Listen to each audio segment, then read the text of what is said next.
नमस्कार, मैं हूं प्रभु चावला। सीधी बात में आज बारी है बीजेपी के भूतपूर्व नेता और शायद भावी नेता, परंतु आजकल केवल अभिनेता शत्रुघ्न सिन्हा की। नमस्कार, बहुत बहुत स्वागत है सर आपका। नमस्कार, बहुत बहुत आपका बधाई। आपको बधाई देना चाहूंगा कि आज आपको बेस्ट एंकर का खिताब मिला है और उसके लिए आपको बहुत बहुत बधाई। मैं भी आपको बहुत बधाई देना चाहता हूँ क्योंकि आप पार्टी से तो बाहर हो गए। फिल्म इंडस्ट्री में आपको फिल्म मिल गई, एक अच्छी इतनी बड़ी एनटीआर के नाम पर आप एक हीरो बन गए, इतना बड़ा खिताब मिला। क्योंकि बहुत कम पॉलिटिशियन है जिन्होंने पॉलिटिशियन का रोल किया हो, क्योंकि आप पॉलिटिशियन भी तो है ना। जी जी जी, एक रिकॉर्ड बना है। वहां नेता बनने चले गए, क्योंकि यहाँ तो बने नहीं। नहीं, वैसी बात नहीं है। ये हमारे पीछे या बहुत दिनों से इनकी ख्वाहिश थी कि मैं एक फिल्म करूं। ये फिल्म एनटीआर पैटर्न पे, जैसा आपने कहा है, और ये फिल्म इस फिल्म का नाम है रक्त चरित्र और इसका रक्त चरित्र। अच्छा, ये हिंदी में भी बन रही है, तेलुगु में भी, तमिल में भी। ये एपिक ऑफ ए फिल्म कहा जा सकता है। एक बहुत बड़ी फिल्म है और इसका मूड जो है वो गॉडफादर का है और टोन और स्पिरिट जो है महाभारत का है।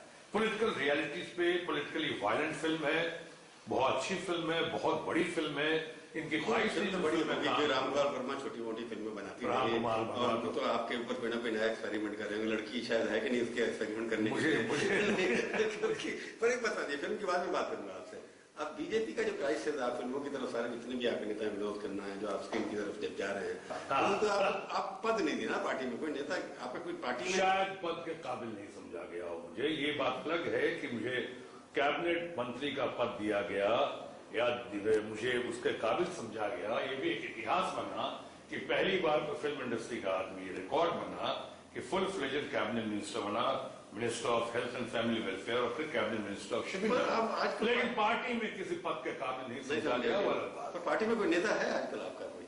जब आपने कहा कि हमारा नेता कौन है, तो मैं कहना चाहूंगा कि दुर्भाग्य की बात है कि बड़े नेता हमारे बीमार हैं। हाँ, बड़े नेता हमारे बहुत बड़े नेता, दुर्भाग्य की बात है, जिनका स्वास्थ्य ठीक नहीं है। एक बड़े नेता बीमार हैं, दूसरे विक्षिप्त हैं, तीसरे विचलित हैं, चौथा जाने की घड़ी में है, पांचवा आने वाला है, नहीं आने वाला है, कौन आने वाला है उसकी तलाश चल रही है, छठे अरुण शौरी हैं, सातवां यशवंत सिन्हा जी हैं, आठवें का फिर पता नहीं, 9वें नंबर पे मैं हूं, 9 नंबर शत्रुघ्न। तो आपका नंबर तो आएगा नहीं कभी? आ सकता है। ये बोल सकते हैं आप। वैसे काबिल तो खैर हर पद के लायक हो। अगर मैं कैबिनेट मिनिस्टर बन सकता हूँ तो अध्यक्ष क्यों नहीं बन सकता? शत्रुघ्न सिन्हा अध्यक्ष के लायक भी है। क्यों नहीं है? मैं प्रधानमंत्री के लायक भी हूँ। ऐसे प्रधानमंत्री बने देश में, कईयों से मैं ज्यादा नहीं हूँ तो कईयों से कम भी नहीं। नितिन गडकरी का क्या होगा फिर? लेकिन ये निर्भर करेगा, और खासकर आरएसएस जिनका मैं बहुत आदर करता हूँ, इज्जत करता हूँ, मोहन भागवत जी का। और हालांकि मैं आरएसएस से नहीं, इसलिए आप बन नहीं सकते। अब ये पता नहीं, लेकिन हाँ, मैं आरएसएस से नहीं, लेकिन आरएसएस की कदर बहुत करता हूँ। बहुत विद्वान लोग। मैं तो यहां तक कह रहा हूं कि जो आज पार्टी की हालत हुई है, अंदरूनी हालत, जो बिखराव आया है, चाहे लीडरशिप क्राइसिस आई है, मैं तो यहां तक कहता हूं कि अब घड़ी आ गई है कि आरएसएस को, पार्टी को अपने विंग के अंदर ले लेना चाहिए। आप अरुण शौरी से सहमत हैं कि आरएसएस को टेक ओवर करना चाहिए? अरुण शौरी तो बहुत ही लर्नेड आदमी है, बहुत विद्वान है, बहुत अच्छे आदमी है, बहुत काबिल आदमी है, और उनकी बात से नहीं सहमत होने का कोई कारण नहीं बनता। यशवंत सिन्हा ने यही बात कही, अरुण शौरी ने बात कही। अब जसवंत सिंह ने जब बात उठाई तो खैर उनकी बात तो जो हुई आपको पता है कैसे। जसवंत सिंह अगर आरएसएस में होते शायद निकाल नहीं जाते। मुझे इस बात का दुख जरूर है। ये जरूर है कि पार्टी में कई बड़े बड़े नेता जो बहुत काबिल थे और आज भी काबिल साबित हो सकते हैं, जैसे कि राम जेठमलानी, जैसे कि बाबूलाल मरांडी, जैसे कि मदन लाल खुराना, जैसे कि उमा भारती, जैसे कि कल्याण सिंह, इतने बड़े बड़े, जैसे कि जसवंत सिंह, इतने बड़े बड़े कद्दावर नेता, इतने बढ़िया लोग जिनकी फॉलोइंग रही, मासपीर रहा और पार्टी के साथ शुरू से उनका नाता रहा। ऐसे लोग जिन कारणों से भी हो, बट जिन कारणों से भी आज हमारे बीच नहीं है, ये दुख का विषय जरूर है। पर इसको क्यों चलेगा छोड़कर? कहीं ना कहीं नेतृत्व में जो है, जिनका नाम लिया है, ये तो गांव से जुड़े हुए हैं, वर्कर से जुड़े हुए हैं। तो आपके जो इतने सामने आपने का 6, 7, 8वें, तो दिल्ली में जो लोग बैठे हैं, 4-5 लोग जिनकी बात कर रहे थे आप, क्या लगता नहीं कि उनके नेतृत्व में आप भी काम कर सकते क्या?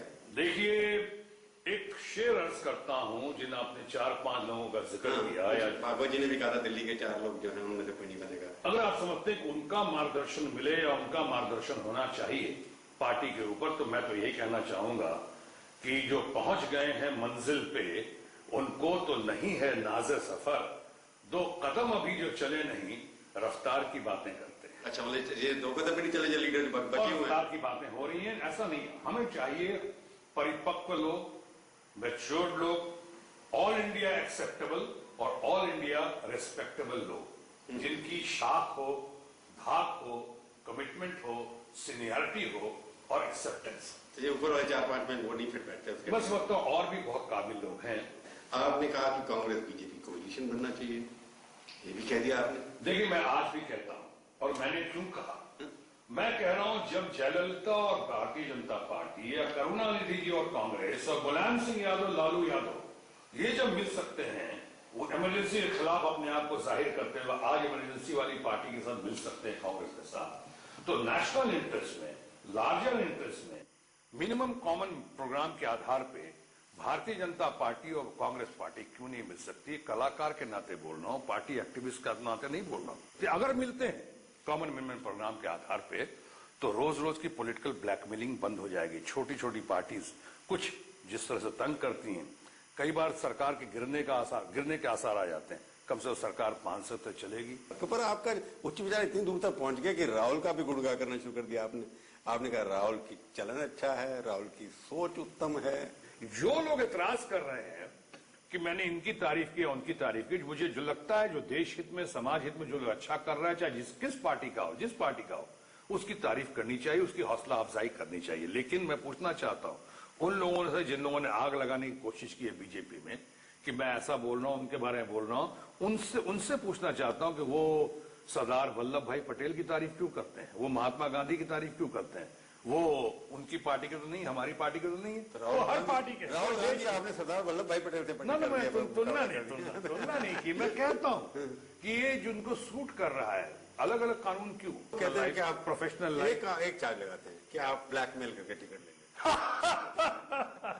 पहले ब्लैकमेल करके टिकट लेने का तो सवाल ही नहीं। ब्लैक में टिकट फिल्म की आपकी लेते लोग, आप अपनी पार्टी में ब्लैकमेल में लेते। अब तो साबित हो गया कि जिन लोगों ने मेरे सामने गतिरोध, अवरोध और विरोध करने की कोशिश की, आप भी जानते हैं, मुझे ही पता है, किन लोगों ने नाकों चने चबाए, क्या क्या नहीं किया, नाक रगड़ डाला कि मुझे सीट पटना से ना मिले।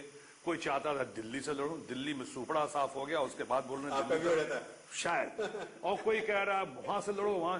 जब हमने कहा कि मैं राज्यसभा बिहार से ही आया था और मैं सामने के दरवाजे से बिहार से ही आऊंगा, कहीं और नहीं जाऊंगा, ये ना दिखे कि मैं एस्केप कर रहा हूं, भाग रहा हूं, और जब मैं बिहार से लड़ने की ठान ली, मैंने कहा पटना साहब seat my first choice, Patna साहब सीट माई सेकंड चॉइस और पटना साहब सीट माई लास्ट चॉइस।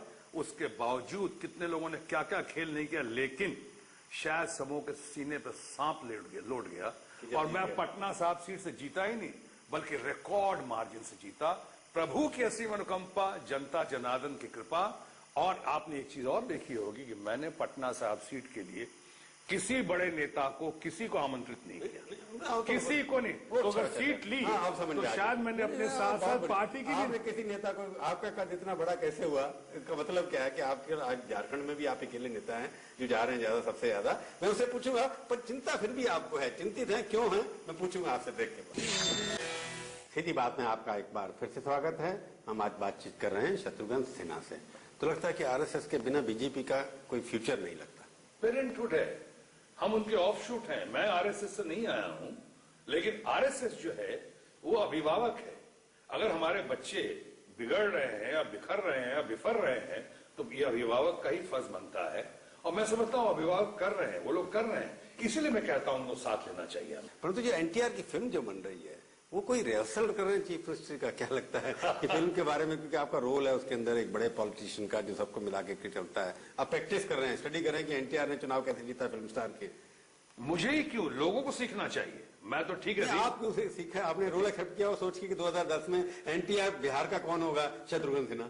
ये तो मैंने सोच के नहीं किया, ये तो मैं रियल लाइफ में गया, क्योंकि बहुत बड़ा रोल, बहुत बड़ी फिल्म, राम गोपाल वर्मा, ये पहली बार एक फिल्म जो है हिंदी, तेलुगु और तमिल में बन रही, इसलिए मैंने किया, ये मैंने किया। लेकिन ये सोच के नहीं किया कि मैं एनटी रामाराव बनूंगा। लेकिन इतना जरूर कहना चाहता हूं जिस तरह एनटी रामाराव ने करके दिखाया, जो इस फिल्म में भी दिखाने वाले हैं रक्त चरित्र में, उस एनटी रामाराव की चाल पे अगर वो चले, राह पे चले, तो मैं समझता हूं आज के दिन खासकर कामयाबी अवश्य कदम चूमेगी। तो नीतीश कुमार से तो खास दोस्ती है ना आपकी? नहीं, ठीक है, मैं अफेक्शनेट रिश्ता है मेरा उनसे, लेकिन हाँ ये बात दूसरी है कि शायद उनकी नजरों में मेरी शायद उतनी वक़्त है, उतनी औकात है, उतनी आपको छोटा नेता मानते हैं वो भी? जरूरी नहीं है कि नीतीश कुमार मुझे छोटा नेता मानते हैं, ये जरूरी नहीं। जरूरी ये है कि मैं उन्हें अभी भी बड़ा नेता मानता हूँ। विकास तो अच्छा कर रहे हैं वो। I hold him in high steam. बहुत कर रहे हैं, बहुत कुछ करना बाकी है। नहीं, आप उनको हाई स्टीम ऐसे रखते हैं कि वो मुख्यमंत्री हैं और आप वहाँ के सांसद हैं। नहीं, एक चीज और,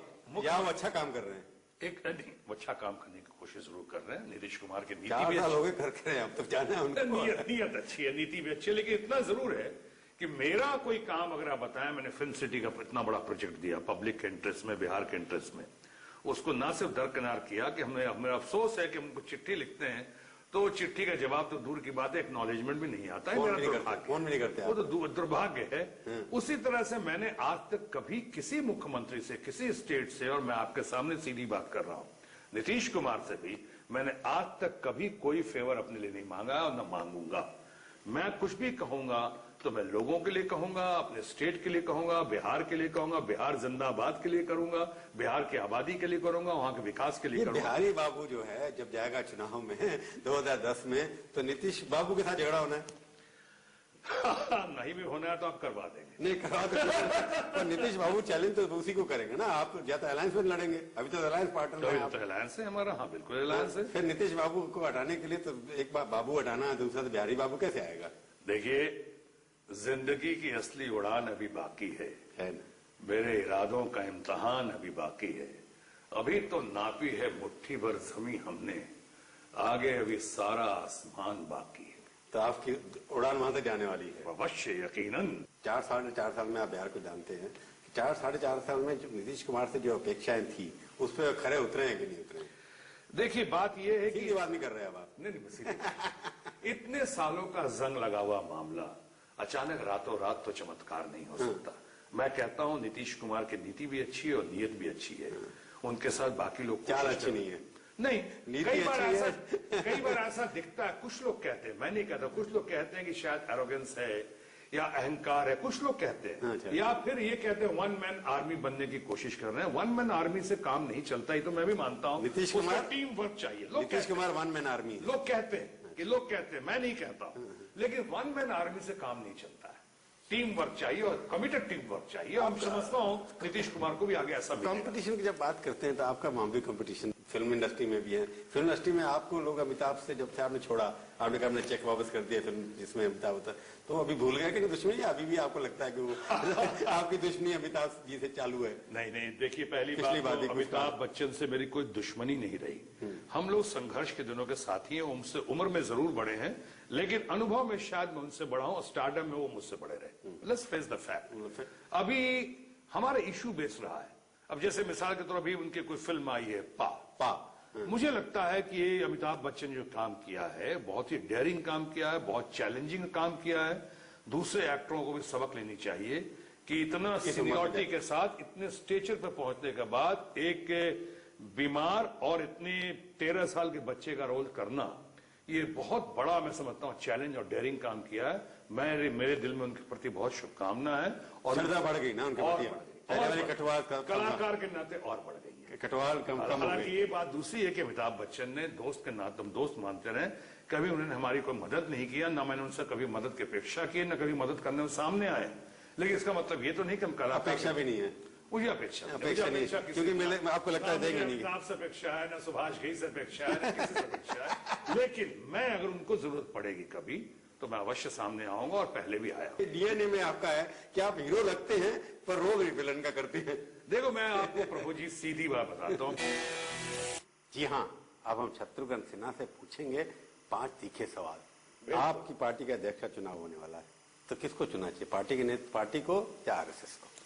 पार्टी में जो अध्यक्ष बनना चाहते हैं या जो अध्यक्ष बनेंगे वो खुद ही चुनाव के रेस में है, तो वो क्या चुनेंगे अपने? मुझे लगता है इसका फैसला बिल्कुल हमारे अभिभावक आरएसएस को करना चाहिए। दूसरा सवाल इसका यही है, तो इसलिए कह रहे हैं कि आप क्या बीजेपी में नॉन आरएसएस का प्रेसिडेंट टिकाऊ नहीं हो सकता?